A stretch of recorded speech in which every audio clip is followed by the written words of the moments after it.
जिस तरह राघव चड्डा जी ने दस्या कि शर्म की गल है कि कैबिनेट दे विच जिहड़ी कल मीटिंग सी 32 मते जिहड़ी कैबिनेट दे विच मते पास कराने होंदे ने जस्ट फॉर्मैलिटी होंदी है, पर क्योंकि अद्धी तो ज़्यादा कैबिनेट जिहड़ी है वो दिल्ली बैठी है तो सिर्फ 2 मते जिहड़े ने फॉर्मैलिटी के तौर पर पास हुए, 30 मते जिहड़े इस करके छड्ड दिते गए कि अपने कोले मिनिस्ट्री की जिहड़ी स्ट्रैंथ है वो पूरी नहीं हैगी।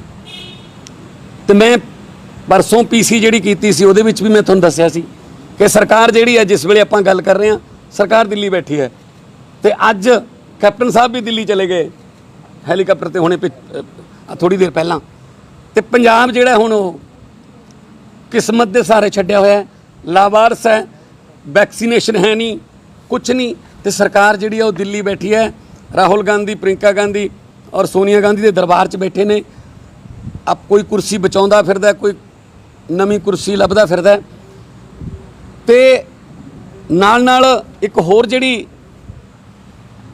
गल जिहड़ी पंजाबियां दे खास तौर पर नौजवान पढ़े लिखे नौजवान डिग्री होल्डर्स उन्हां दे जख्मां ते नमक छिड़कण वाली है कि 2 MLA दे बेटियां नूं नौकरी दित्ती जा रही, एक नूं DSP ते एक नूं तहसीलदार, मतलब 3 नौकरियां दित्तियां हुण तक घर घर नौकरी देने का वादा करके। एक बेअंत सिंह दे पोते नूं DSP लाया ते 2 नौकरियां हुण पाइपलाइन च ने।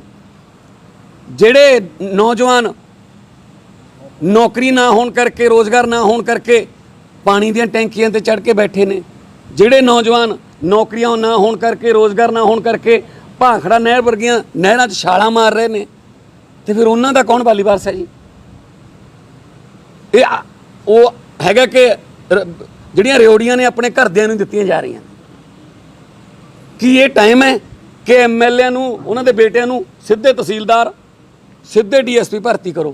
कोई प्रोसीजर नहीं है पंजाब च, कोई सरकार नां दी चीज़ नहीं, जिहदा जिथे दा लगदा वो लुट्टी जांदे है।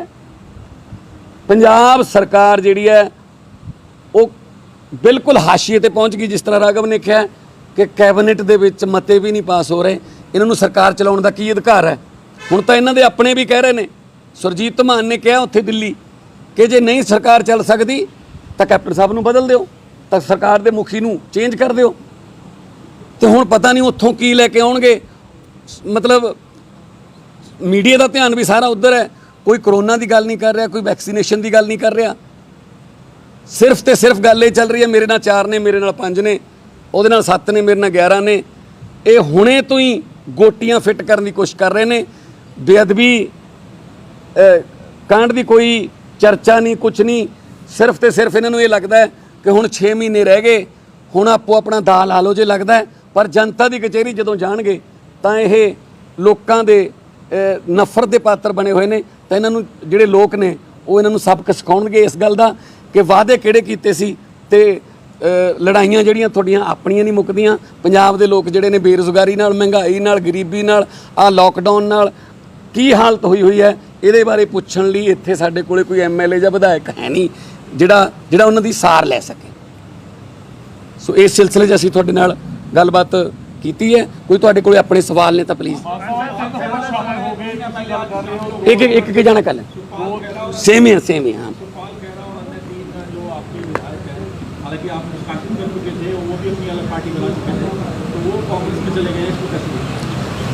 देखो वैसे तो एक बहुत मशहूर शेर है पंजाबी का कि अपने वल्लों तो दरिया वड्डे घर जाता है, अपने वल्लों तो दरिया वड्डे घर जाता है, पर समुंदर दे विच जाके वो मर जाता है। गर्दन सीधी रखण दा मुल तार रहे हैं, बेशर्मा दा तां नीवी पा के भी सर जाता है। उन्हों का नीवी पा के सरदा है जी, सर गया। अज फिर नीवी पाई खड़े सी उत्थे। मैं पहले भी कहा सी, एक चोण निशान तो MLA ने, एक चोण निशान तो बठिंडे MP की 2 साल पहला सीट लड़ी, इलैक्शन लड़ी, हुण एक चोण निशान वाल नूं चले गए। खास तौर पर मैं पूछना चाहूँगा खैरा साहब, तुसी 1984 की नस्लकुशी की अक्सर गल करते रहने हो, तो आह जिहड़े दिन ने एक घल्लू घारा हफ्ता है, ये जून के इस हफ्ते च ਦਰਬਾਰ ਸਾਹਿਬ ਤੇ ਬਲੂ ਸਟਾਰ ਆਪਰੇਸ਼ਨ ਹੋਇਆ ਸੀ, ਘੱਟੋ ਘੱਟ ਦਿਨ ਤਾਂ ਕੋਈ ਇੱਧਰ ਉੱਧਰ ਕਰ ਲੈਂਦੇ, ਤੇ ਹੁਣ ਜਾ ਕੇ ਕੀ ਜਵਾਬ ਦੇਵੋਗੇ ਉੱਥੇ। ਤੇ ਪਰਮਜੀਤ ਕੌਰ ਖਾਲੜਾ ਜੀ ਜਿਨ੍ਹਾਂ ਨੂੰ ਇਹਨਾਂ ਨੇ ਖਡੂਰ ਸਾਹਿਬ ਤੋਂ ਲੜਾਈ ਸੀਗੀ ਟਿਕਟ, ਤੇ ਉਹਨਾਂ ਦੇ ਦਿਲ ਤੇ ਕੀ ਬੀਤੂਗੀ ਕਿ ਉਹਨਾਂ ਦੇ ਜਿਹੜੇ ਹਸਬੈਂਡ ਨੇ ਉਹਨਾਂ ਦੇ ਜਿਹੜੇ ਉਹਨਾਂ ਦੇ ਕਾਤਲਾਂ ਦੇ ਨਾਲ ਤੁਸੀਂ ਜਾ ਕੇ ਉੱਥੇ ਹੱਥ ਮਿਲਾ ਲਿਆ ਤੇ ਖੜੇ ਸੀ, ਤੇ ਐਲਓਪੀ ਹੁੰਦੇ ਹੋਏ ਕਾਂਗਰਸ ਤੇ ਬੜੇ ਅਟੈਕ ਕਰਦੇ ਸੀ। ਕੀ ਹੁਣ ਰੇਤ ਮਾਫੀਆ ਠੀਕ ਹੋ ਗਿਆ? ਕੀ ਟਰਾਂਸਪੋਰਟ ਮਾਫੀਆ ਬਿਲਕੁਲ ਸਹੀ ਹੈ? ਐਕਸਾਈਜ਼ ਮਾਫੀਆ ਖਤਮ ਹੋ ਗਿਆ? ਸੋ ਕੋਈ ਮਤਲਬ ਕੋਈ ਸਟੈਂਡ ਹੀ ਹੈ ਨਹੀਂ, ਕੀ ਕਹਿ ਸਕਦੇ ਹਾਂ ਬਸ। ਪਾਰਟੀ ਦੇ ਵਿੱਚ ਰਹਿ ਕੇ ਹੀ ਆਵਾਜ਼ਾਂ ਚੱਕਾਂਗਾ, ਜਿਸ ਤਰ੍ਹਾਂ ਮੈਂ ਪਹਿਲਾਂ ਵੀ ਕਾਂਗਰਸ ਜਦੋਂ ਸਪੋਕਸਪਰਸਨ ਸੀਗਾ ਤਦ ਵੀ ਆਵਾਜ਼ਾਂ ਚੱਕੀਆਂ ਸੀਗੀਆਂ, ਹੁਣ ਮੈਂ ਦੁਬਾਰਾ ਕਾਂਗਰਸ ਸ਼ਾਮਲ ਹੋਇਆ, ਫਿਰ ਮੈਂ ਜਿਹੜੀ ਮੁੱਦੇ ਦੀ ਗੱਲ ਹੈ ਮੈਂ ਫਿਰ ਚੱਕਾਂਗਾ। ਮਤਲਬ ਇਹ ਭਗਵੰਤ ਮਾਨ ਦੀ ਨਾਲ ਬਹੁਤ ਵੱਡੀ ਜ਼ਿੰਦਗੀ ਦੀ ਗਲਤੀ ਸੀ ਆਮ ਆਦਮੀ ਪਾਰਟੀ ਦੇ ਵਿੱਚ ਸ਼ਾਮਲ ਹੋਣਾ, ਤੇ ਨਾਲ ਹੀ ਉਹ ਕਨਵੈਨਸ਼ਨ ਬਠਿੰਡੇ ਵਾਲੇ 6 ਮਤਿਆਂ ਦਾ ਵੀ ਮਾੜੀ ਜ਼ਿਕਰ ਕਰ ਦਿਓ ਜੀ। ਪਤਾ ਕੀ ਮੈਂ ਜ਼ਿਆਦਾ ਨਹੀਂ ਉਹਨੂੰ ਕਹਿ, ਕਿਉਂਕਿ ਸਾਡੇ ਵੱਲੋਂ ਤਾਂ ਉਹ ਕਦੋਂ ਦੇ ਚਲੇ ਗਏ ਸੀਗੇ। ਅਸੀਂ ਤਾਂ ਸਪੀਕਰ ਸਾਹਿਬ ਨੂੰ ਲਿਖ ਕੇ ਦਿੱਤਾ ਹੋਇਆ ਕਿ ਇਹਨਾਂ ਦੀ ਜਿਹੜੀ ਹੈ ਉਹ ਮੈਂਬਰਸ਼ਿਪ ਕੈਂਸਲ ਕੀਤੀ ਜਾਵੇ। ਬਾਕੀ ਉਹ ਕਹਿੰਦੇ ਨੇ ਨਾ ਮੈਂ ਇੱਧਰ ਰਹਿ ਕੇ ਵੀ ਆਵਾਜ਼ਾਂ ਚੱਕਾਂਗਾ, ਇਹਦਾ ਮਤਲਬ ਇੱਧਰ ਵੀ ਹੁਣ ਲੜਨਗੇ ਆ ਕੇ। ਸੋ ਇਸ ਸੁਭਾਅ 'ਚ ਖੂਨ 'ਚ ਐਕਸਪੈਕਟਡ था। ਅੰਗਰੇਜ਼ੀ 'ਚ ਉਹਨਾਂ ਨੇ ਗੱਲ ਕਹੀ, ਕਹਿੰਦੇ everything is fair in love and war. ਔਰ ਅਰਵਿੰਦ ਕੇਜਰੀਵਾਲ ਉੱਤੇ ਉਹਨਾਂ ਨੇ ਹਮਲਾ ਕੀਤਾ, ਕਹਿੰਦੇ ਇੱਕ ਡਿਕਟੇਟਰਸ਼ਿਪ ਵਾਲਾ ਰਵੱਈਆ ਜਿਹੜਾ ਹੈਗਾ ਅਰਵਿੰਦ ਕੇਜਰੀਵਾਲ ਆਮ ਆਦਮੀ ਪਾਰਟੀ ਚਲਾ ਰਹੇ ਨੇ। ਦੇਖੋ ਜੀ, ਪਹਿਲੀ ਗੱਲ ਤਾਂ ਉਹਨਾਂ ਨੇ ਸ਼ਾਮਲ ਹੋਣ ਵਾਸਤੇ ਲੋਕੇਸ਼ਨ ਕਿਹੜੀ ਚੁਣੀ ਹੈ? ਹੈਲੀਪੈਡ ਦੇ ਕੋਲੇ। ਜਦੋਂ ਉਹਨਾਂ ਨੂੰ ਸ਼ਾਮਲ ਕਰਕੇ ਮੁੱਖ ਮੰਤਰੀ ਜਿਹੜਾ ਆਪਣੇ ਪਾਰਟੀ ਦੇ ਪ੍ਰਧਾਨ ਵੱਲ ਨੂੰ ਤੁਰ ਪਿਆ ਕਿ ਮੈਂ ਉੱਥੋਂ ਲੈ ਆਵਾਂ ਦੇਸ਼, ਤੇ ਕਿੱਧਰ ਗਈ ਖੁਦ ਮੁਖਤਾਰੀ? ਹੁਣ ਭਲੱਥ ਤੋਂ ਫੈਸਲੇ ਹੋਇਆ ਕਰਨਗੇ ਕਾਂਗਰਸ ਦੇ। ਸੋ ਜਦੋਂ ਵੀ ਉਹਨਾਂ ਨੇ ਝੂਠ ਬੋਲਣਾ ਹੁੰਦਾ ਉਦੋਂ ਅੰਗਰੇਜ਼ੀ 'ਚ ਬੋਲਦੇ ਆ ਤਾਂ ਕਿ ਘੱਟ ਲੋਕਾਂ ਨੂੰ ਸਮਝ ਆਵੇ।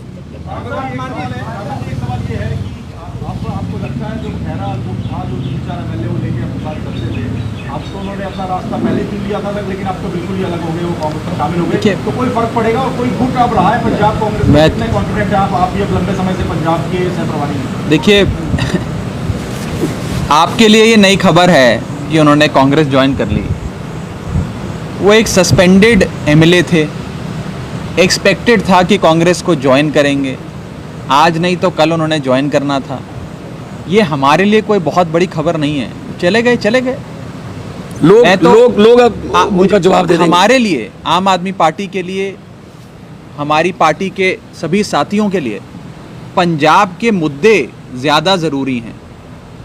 ऐसे अपॉर्चुनिस्ट लोग, मौका परस्त लोग, इन पर ना हम ज़्यादा ध्यान देते हैं, ना इनकी बात करना पसंद करते हैं। हम पंजाब के मुद्दों की बात करना पसंद करते हैं। और कांग्रेस की आपने जहाँ तक बात करी, आज भी जैसा आम आदमी पार्टी ने इस प्रेस कॉन्फ्रेंस के माध्यम से मान साहब और मैंने कहने का प्रयास किया है कि कांग्रेस अब पंजाब में इतने धड़ों में बंट चुकी है, मुख्यमंत्री की लड़ाई से लेकर बूथ इंचार्ज तक की लड़ाइयां चल रही हैं, तलवारें निकली हुई हैं कांग्रेस में, कि कांग्रेस का अब रिवाइवल कोई वैक्सीन लगाकर भी नहीं किया जा सकता। अब कोई हाईकमांड दिल्ली से अगर इनको वैक्सीन भी लगवा दे तो भी कांग्रेस पंजाब में फिर से जीवित नहीं हो सकती। कांग्रेस पंजाब में खत्म हो गई है। कांग्रेस को पंजाब में वोट देना अपना वोट बर्बाद करने जैसा है। और जो मैंने कहा था, कांग्रेस वेंटिलेटर पर है पंजाब में, अपनी आखिरी सांसें गिन रही है।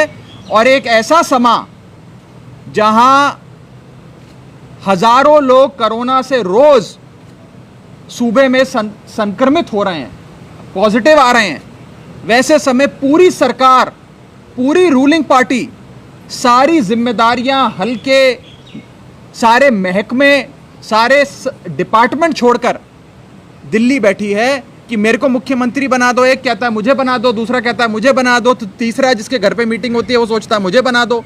सब मुख्यमंत्री बनना चाहते हैं और मुख्यमंत्री बनने की लड़ाई चल रही है।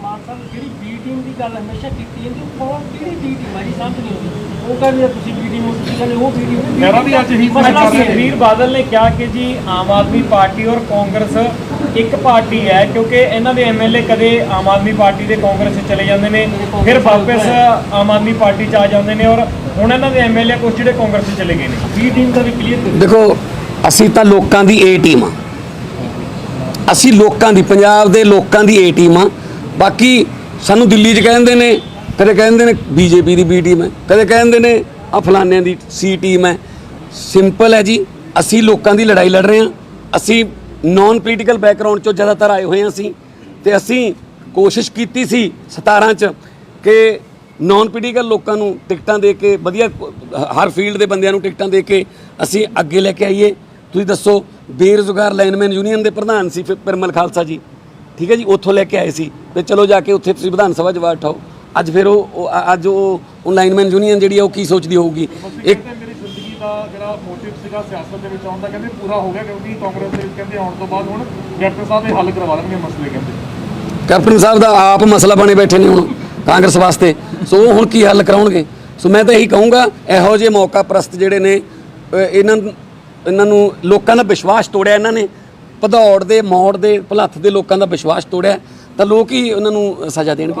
ਵੈਕਸੀਨ ਲੈ ਕੇ ਵੈਕਸੀਨ ਵੇਚੀ ਜਾ ਰਹੀ ਹੈ ਜੀ ਪ੍ਰਾਈਵੇਟ ਹਸਪਤਾਲਾਂ ਨੂੰ, 400 ਰੁਪਏ ਦੀ ਸਰਕਾਰ ਫੀਸ ਕਰਦੀ ਆ, ਅੱਗੇ 1060 ਦੀ ਪ੍ਰਾਈਵੇਟ ਹਸਪਤਾਲਾਂ ਨੂੰ ਵੇਚੀ ਦੀ, ਅੱਗੇ ਪ੍ਰਾਈਵੇਟ ਹਸਪਤਾਲ 2000 ਤੋਂ ਵੱਧ ਦੀ ਕੀਮਤ ਵਸੂਲ ਰਹੇ ਨੇ ਇੱਕ ਆਦਮੀ ਦੇ ਲਗਾਉਣ ਦੀ।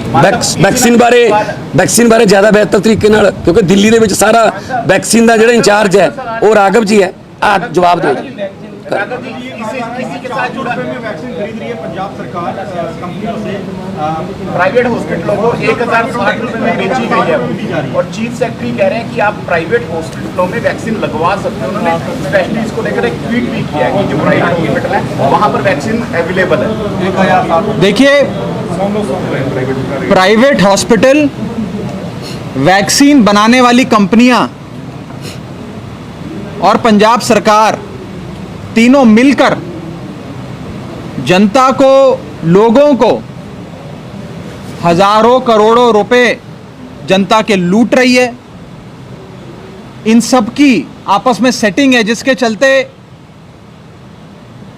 सरकार की जो जिम्मेदारी है कि फ्री में एक एक व्यक्ति को, एक एक आदमी को वैक्सीन लगवाना, उससे वो लोग पल्ला झाड़कर प्राइवेट अस्पतालों की ओर, जहां 1000, 1500, 2000, कहीं कहीं 2500 रुपए एक वैक्सीन का शॉट का लग रहा है, उसकी ओर इन्हें धकेल रहे हैं। और कई बड़े 5 सितारा होटल अब 3-3, 4-4 दिन के पैकेज इन्होंने शुरू कर दिए कि आओ होटल में रहो, 5 सितारा होटल में ऐशो आराम से खाना खाओ और लगे हाथों अपनी वैक्सीन की एक शॉट भी लगवा लो।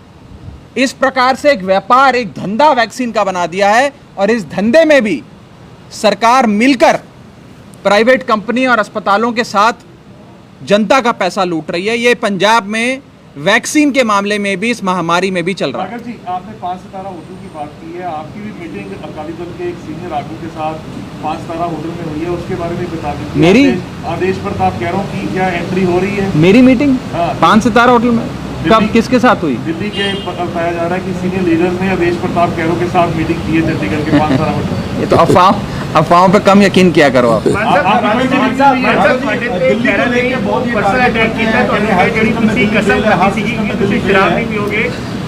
ਸਰ ਇਹ ਮੁੱਦੇ ਨੇ ਸਰ, ਉਹ ਜੋ ਮਰਜ਼ੀ ਕਹੀ ਜਾਣ, ਪਰ ਘੱਟੋ ਘੱਟ ਇਹ ਹੈ ਕਿ ਅਸੀਂ ਪੰਜਾਬ ਦੇ ਲੋਕਾਂ ਦਾ ਵਿਸ਼ਵਾਸ ਨਹੀਂ ਤੋੜਦੇ।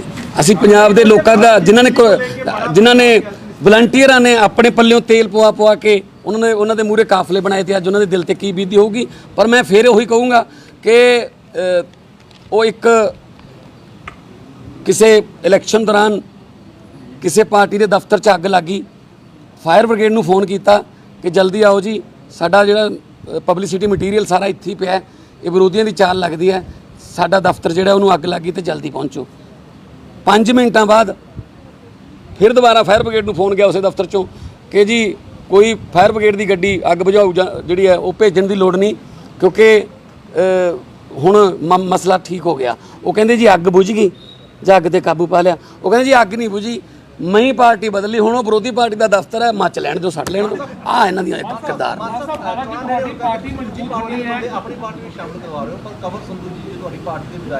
चलो यार, ਨਹੀਂ ਕੋਈ ਇਸ ਤਰ੍ਹਾਂ ਤੁਹਾਡੀ ਪਾਰਟੀ 6 ਮਹੀਨੇ ਅਕਾਲੀ ਦਲ ਤੋਂ ਬੰਦੇ ਸ਼ਾਮਲ ਹੋਏ ਨੇ। ਗੋਪਾਲ ਖਹਿਰਾ ਕਹਿੰਦੇ ਕਿ ਜਿਹੜੇ ਪਾਰਟੀ ਦੇ ਬੇਲਬੀਆਂ ਕੀਤੀਆਂ, ਜਿਸ ਪਾਰਟੀ ਦੇ ਉੱਤੇ ਇਲਜ਼ਾਮ ਬੇਲਬੀਆਂ ਦੇ ਹੈਗੇ ਨੇ, ਉਹਨਾਂ ਦੀ ਪਾਰਟੀ ਦੇ ਬੰਦਿਆਂ ਨੂੰ ਹੀ ਹੁਣ ਆਮ ਆਦਮੀ ਪਾਰਟੀ ਆਪਣੀ ਪਾਰਟੀ ਸ਼ਾਮਲ ਕਰ ਰਹੀ ਹੈ। ਜਗਜੀਵਨ ਸਿੰਘ ਖੇਲੀਆਂ ਦੇ ਉਹਨਾਂ ਨੇ ਗੱਲ ਕੀਤੀ ਹੈਗੀ। ਨਹੀਂ ਜੀ, ਨਹੀਂ, ਕੋਈ ਉਹਨਾਂ ਤੇ ਕੋਈ ਪਰਸਨਲ ਕੋਈ ਬਲੇਮ ਨਹੀਂ, ਕੁਝ ਨਹੀਂ। ਪਾਰਟੀ ਉਹਨਾਂ ਨੂੰ ਕਹਿ ਲੈਣ ਤੋਂ ਉਹਨਾਂ ਦੇ ਕਹਿਣ ਨਾਲ ਕੋਈ ਫਰਕ ਨਹੀਂ।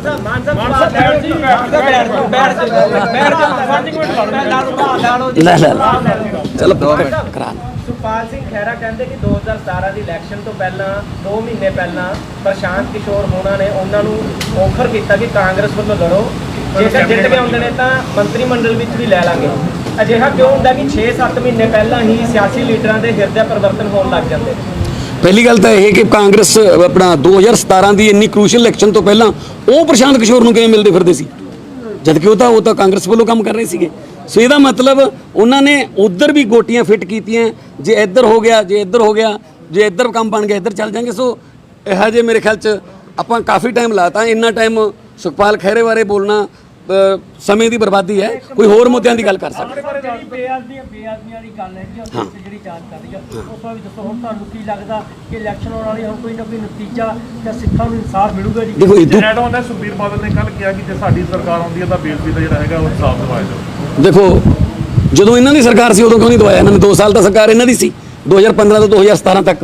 ਉਦੋਂ ਸੁਖਬੀਰ ਬਾਦਲ ਕਿੱਧਰ ਗਏ ਸੀਗੇ? ਠੀਕ ਹੈ ਨਾ। ਤੇ ਹੁਣ ਵੀ ਇਹ ਆਪਸ 'ਚ ਰਲੇ ਹੋਏ ਨੇ। ਜੋ ਫੈਸਲਾ ਹੋਇਆ ਇਸੇ ਕਰਕੇ ਪਾਰਟੀ ਦੇ ਵਿੱਚ ਜਿਹੜਾ ਉਹ ਯੁੱਧ ਛਿੜਿਆ ਹੋਇਆ। ਉਹ ਕਹਿੰਦੇ ਜੀ ਅਸੀਂ ਕਿਹੜੇ ਮੂੰਹ ਨਾਲ ਲੋਕਾਂ 'ਚ ਜਾਵਾਂਗੇ। ਇਹਨਾਂ ਦੇ ਮੰਤਰੀ ਤੇ ਇਹਨਾਂ ਦੇ ਐਮਐਲਏ ਕਹਿ ਰਹੇ ਨੇ ਕਿਹੜੇ ਮੂੰਹ ਨਾਲ ਲੋਕਾਂ 'ਚ ਵੋਟਾਂ ਮੰਗਣ ਜਾਵਾਂਗੇ। ਅਸੀਂ ਵਾਅਦਾ ਕੀਤਾ ਸੀ ਕਿ ਬੇਅਦਬੀ ਦਾ ਜਿਹੜੇ ਦੋਸ਼ੀ ਨੇ ਉਹਨਾਂ ਨੂੰ ਸਜ਼ਾ ਦੇਵਾਂਗੇ। ਇਸੇ ਕਰਕੇ ਅਨਫਨ 'ਚ ਹੁਣ ਇਹ ਚੌਥੀ ਸਿੱਟ ਬਣਾਤੀ। ਦੇਖੋ ਜਸਟਿਸ ਜੋਰਾ ਸਿੰਘ ਦੀ ਰਿਪੋਰਟ ਨੂੰ ਇਹਨਾਂ ਨੇ ਡਸਟਬਿਨ 'ਚ ਸੁੱਟਿਆ।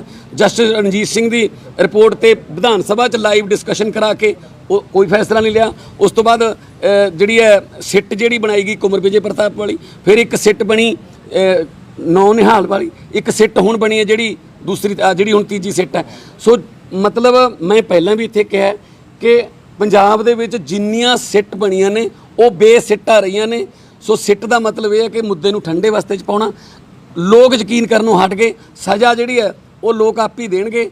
ਇਹਨਾਂ ਨੂੰ ਇੱਕ ਵਾਰੀ ਪਬਲਿਕ ਦੀ ਕਚਹਿਰੀ ਜਾ ਲੈਣ।